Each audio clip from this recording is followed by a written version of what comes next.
Mutual fund सही है presents power play talks on cricket chronicles with Chandresh पे आप सबका फिर एक बार स्वागत है। तो एक सुबह सुबह एक बड़ी खबर आई आईसीसी के तरफ से कि भारत के पूर्व खिलाड़ी वीरेंद्र सहवाग, डायना एडलजी और श्रीलंका के पूर्व कप्तान अरविंदर डिसिल्वा, इन तीनों का इंडक्शन हो गया है आईसीसी के हॉल ऑफ फेम में। तो ये बहुत बड़ी ऑनर है इन तीनों के लिए। और सहवाग का तो आपको पता ही है कि उन्होंने भारत के क्रिकेट का नक्शा बदल दिया था अपने बल्लेबाजी के साथ, खासतौर पर टेस्ट क्रिकेट में।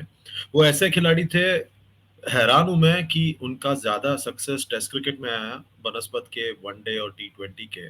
और उन्होंने पूरी तरह से टॉप ऑफ द ऑर्डर में नक्शा बदल दिया। वो और राहुल द्रविड़ दो ऐसे क्रिकेट बल्लेबाज थे जिन्होंने भारत को टेस्ट मैच सेटअप करके दिया। उन्होंने टेस्ट मैच सेटअप किया, राहुल द्रविड़ ने पारी को संभाला। उसके बाद सचिन तेंदुलकर और वीवीएस लक्ष्मण अपनी जादूगिरी करते थे बल्लेबाजी के साथ, और सौरव गांगुली भी थे। पर अगर आप सहवाग की बात करें, उनकी ऑफ स्पिन भी जबरदस्त थी, उनकी बल्लेबाजी भी ताबड़तोड़ थी।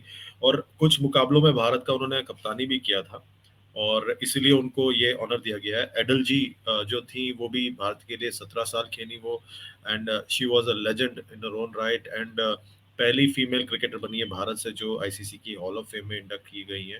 और अरविंदर डिसिल्वा के क्या कहने, उन्होंने अपने पहले टेस्ट इनिंग्स के पहले गेंद पर कपिल देव, द ग्रेट कपिल देव को छक्का मारा था।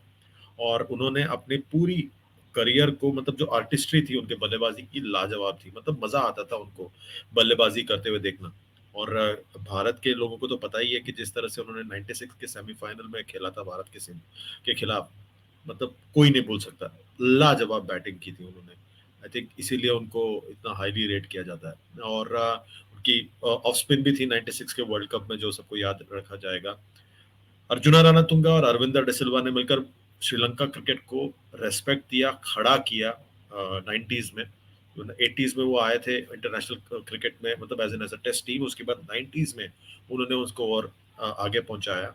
92 में कप्तानी की थी वर्ल्ड कप में। और कप्तानी को लेकर उनके और अर्जुना के बीच में काफी बार म्यूजिकल चेयर भी हुआ था शुरुआत में, पर उसके बाद he supported arjuna through out his captaincy career. जबरदस्त बल्लेबाज, match winner in his own right. अब पर जब आप आईसीसी के ऑल ऑफ फेम को देखते हो तो सवाल ये उठता है कि इतने कम इंडियंस क्यों हैं। मैं गिन रहा था, अब तक कुछ 9 इंडियंस आ गए हैं आज इन दोनों के इंडक्शन के बाद। और आई थिंक दैट और इंडियंस को वहां पर इंडक्ट करना बहुत ज्यादा जरूरी है। जैसे आपने देखे, ग्रेट स्पिनर्स में से सिर्फ विशन बेदी है। और बाकी जो खिलाड़ी है उसमें जैसे भगवत चंद्रशेखर हो गए, वेंकट राघवन हो गए, और वहाँ पर जो एरापल्ली प्रसन्ना है, जिनके बारे में लोग कहते हैं कि one of the best spinners ever to play the game, उनका चयन नहीं है। और अब देखें, लाला अमरनाथ नहीं है, विजय मर्चेंट नहीं है। बहुत ऐसे ग्रेट क्रिकेटर्स आ चुके हैं भारत के जिनका इंडक्शन नहीं किया गया है इस आईसीसी के हॉल ऑफ फेम में। And I think that's a big miss by the ICC hall of fame. पर ये हॉल ऑफ फेम ऐसा होता है कि जो पहले ही अंदर हॉल ऑफ फेम में, वो अपने पीयर्स को वोट करते हैं, तो और आसान हो जाता है। इसलिए ज्यादा ऑस्ट्रेलियंस और इंग्लिशमैन है हॉल ऑफ फेम में। तो जैसे जैसे आप जाओगे तो और इंडियंस आएंगे उसमें। जैसे आप सहवाग आ चुके हैं, राहुल द्रविड़ हैं, सचिन तेंदुलकर और अनिल कुंबले भी आ चुके हैं, तो धीरे धीरे और बढ़ेगा। पर आई थिंक दैट ये एक बहुत बड़ा एक मतलब इनजस्टिस हुआ है भारत के ग्रेट क्रिकेटर्स के साथ। क्या आप मेरे से सहमत हैं? प्लीज जाइए, वीडियो को लाइक शेयर सब्सक्राइब कीजिए, और वीडियो के नीचे कमेंट कीजिए, और नोटिफिकेशन का जो बेल है उसे भी प्रेस कीजिए। म्यूचुअल फंड सही है प्रेजेंट्स पावर प्ले टॉक्स में आज बस इतना ही।